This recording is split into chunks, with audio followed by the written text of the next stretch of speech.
Everyone, I'm going to do a talk now called Rumi, Love and Relationships. It's going to be a share screen talk.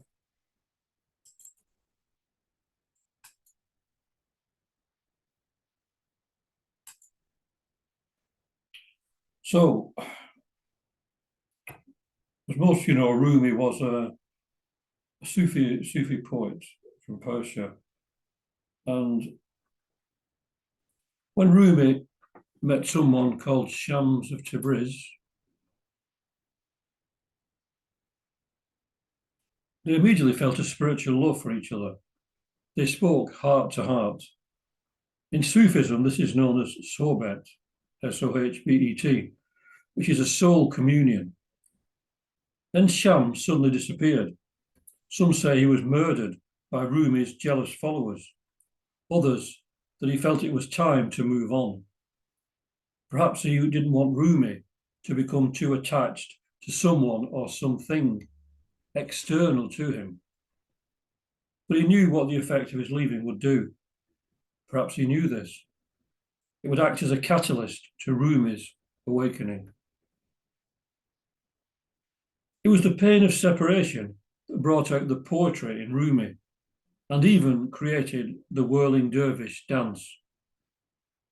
This may be because he needed to find that love within himself and to express it as best he could in words and in actions. It is similar to the story of Majnun and Layla. They were in love, but Layla's parents considered Majnun to be unworthy to be her suitor. So he was forbidden to see her, and this drove him mad, which is one of the meanings of the word Majnun. So he began to write poems to her, which were beautiful and heartfelt. It always reminds me of Plato's statement, heaven-sent madness is preferable to man-made sanity. Heaven-sent madness is preferable to man-made sanity. Because, of course, you have to act in certain ways and think in certain ways to be accepted in society. And these ways are usually created by people who are materialists.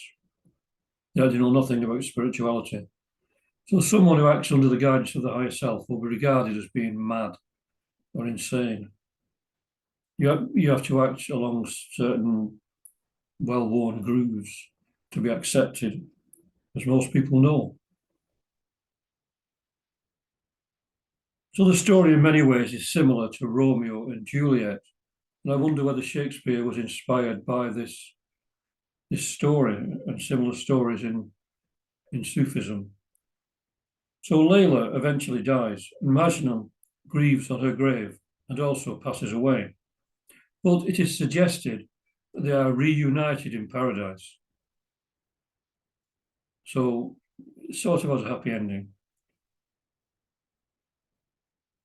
So it is true that when we feel the pain of love, whether it is in separation or unrequited feelings, it can bring out from us the most beautiful poetry, music, or art. We have this divine light in our being, as Hafiz says in this particular quote. I wish I could show you when you are lonely or in darkness, the astonishing light of your own being. And this is because if the love is requited, then we may not feel the need to express it in words. But if it ends in separation, the memory of its beauty may inspire in us the need to find some way of keeping those feelings alive. Or is it perhaps that we go within to find a deeper love that does not pass in time? There are also those people who can be called mute poets, who feel the poetry within but cannot express it in words. These individuals are like poetry in motion and convey their feelings in the way they move, act, and talk. Certainly, we find solace in creating something that goes beyond the pain and brings about a sort of alchemy in our hearts that transforms it into the elixir of life. True inspiration comes from love. It can come from nowhere else in this manifested world. We all seek that love in innocence and in beauty, those things we need in this crazy world. If we focus love upon a particular person or object, it is sure to pass in time, as all things in this manifested universe are transitory and passing. All things must pass, as we know, as we feel. Yet we need to learn to love. Now, this may begin with love for someone or something. However, if we are to use that love as a stairway to a higher love, it must become pure. We must learn to see the divine in that person. We must reach a stage when we love so deeply that not a negative thought about them can enter our minds. We see what they truly are, the beauty that they have deep within, and which makes us cherish them above all else. In time, we learn to see the same in everyone, and we realize the divinity that lives in all beings beneath the mask of respectability. And here we see the symbol for Namaste, very beautiful greeting that they have in the East, in India and Tibet, Nepal, and many other places. And the meaning of this is I honor the place in you in which the entire universe dwells. I honor the place in you which is of love, light, peace, and joy. When you are in that place in you, and I am in that place in me, we are one. Of course, we're all one inwardly. There's just one spirit in every one of us. Separation is an illusion, a great heresy. I honor that place in you in which the entire universe dwells. I honor that place in you which is of love, light, peace, and joy. When you are in that place in you, and I'm in that place in me, we are one. And again, Rumi says, lovers find secret places inside this violent world where they make transactions with beauty. That's one of my favourite quotes, my favourite little poems. Lovers find secret places inside this violent world where they make transactions with beauty. And in this modern world that we live in now, Rumi lived many centuries ago, you know, we can see the validity of that, of those words.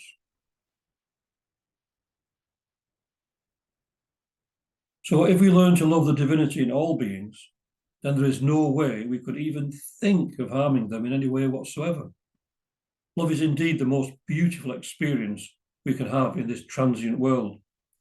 In time, even love is transcended. But at this present stage of our evolution, it is our talisman, our light in the darkness, our hope in troubled times. H.P. Blavatsky writes, pure and eternal love asks for nothing, but gives freely to all who are willing to take. Earthly love is attached to persons and things, but divine spiritual love seeks only that which is divine in everything. And this can be nothing else but love. For love is the supreme power of all. Love is a universal power and therefore immortal. It can never die. We cannot believe that even the smallest particle of love ever died. Only the instruments through which it becomes manifest change their form. Nor will it ever be born, for it exists from eternity. Only the bodies into which it shines are born and die and are born again. Nevertheless, the spirit alone is real. The form is an illusion. Love can exist without form, but no form can exist without love. Love can exist without form, but no form can exist without love. So it is interesting to note those words, no form can exist without love. I would say that we are not truly human until we learn to love. Lack of love brings cruelty, brutality, and lust into being. It is a manifestation in form of the spiritual side of our nature, of the harmony that lies at the heart of the universe. With this kind of love, we can surely make transactions with beauty, as Rumi says in the poem quoted earlier. He also writes, "Your task is not to seek for love, but merely to seek and find all the barriers within yourself that you have built against it. Your task is not to seek for love, but merely to seek and find all the barriers within yourself that you have built against it." So love is at the center of our being and is only hidden by the mind-created clouds that we generate through our materiality, our materially orientated thoughts and emotions. I believe that few people have experienced love in its truest sense. The world we live in will not allow it. It is based upon fear and survival of the fittest and prides itself on hardness of heart. It is thought to be advantageous to take a tough stance in life, to avoid being taken advantage of by more ruthless people. Society refuses, in general, to take the route of compassion and kindness. Young people become embroiled in violence, and it is thought to be an advantage to be hard. Of course, there are many organisations and people in the world who are doing wonderful work in bringing peace, love and harmony into the world. And hopefully that will increase over the years. But in general, the world still is very hard.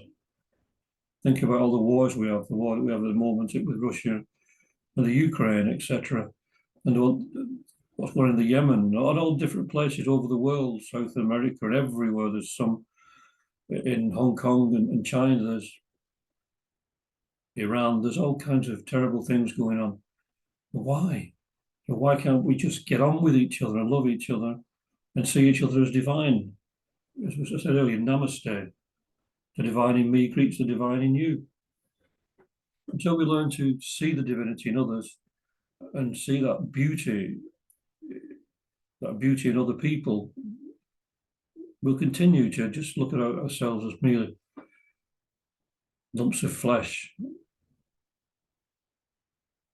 transitory beings, not immortal beings that we are within. Only the physical is transitory, of course.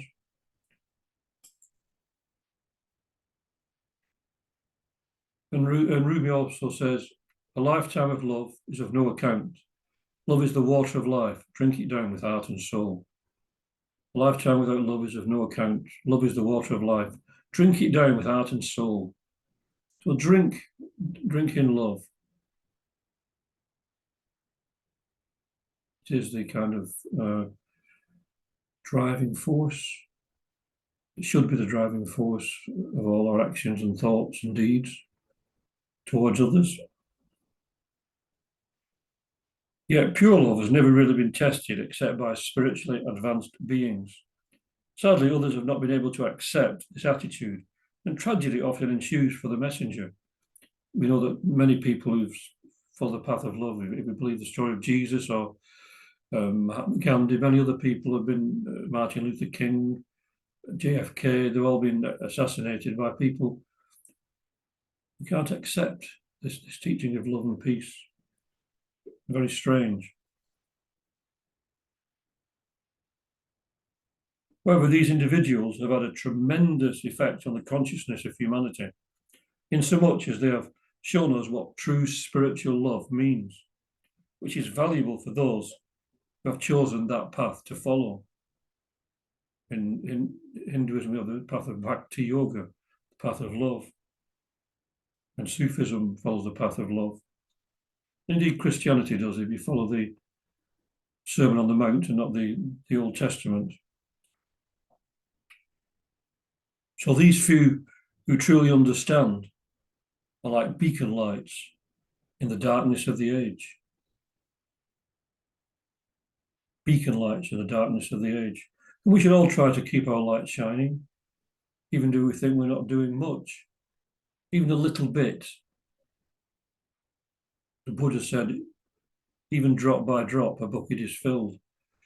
If we just follow the path of love, do what little we can, we're adding to this vast storehouse of love and compassion.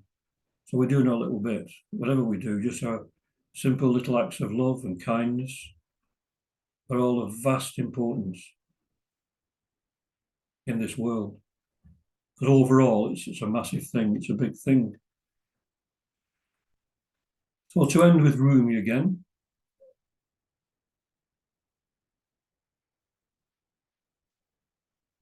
love is the bridge between you and everything. Love is the bridge between you and everything.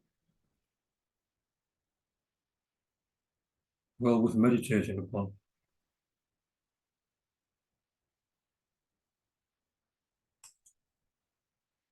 So that's that. Thank you for listening. Let's have a little meditation. I've got my singing bowl here, the disappearing singing bowl. So a few moments just to contemplate what we've been discussing and thinking about love and compassion.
Om Shanti, Shanti, Shanti. Peace on earth and goodwill to all beings. Thank you.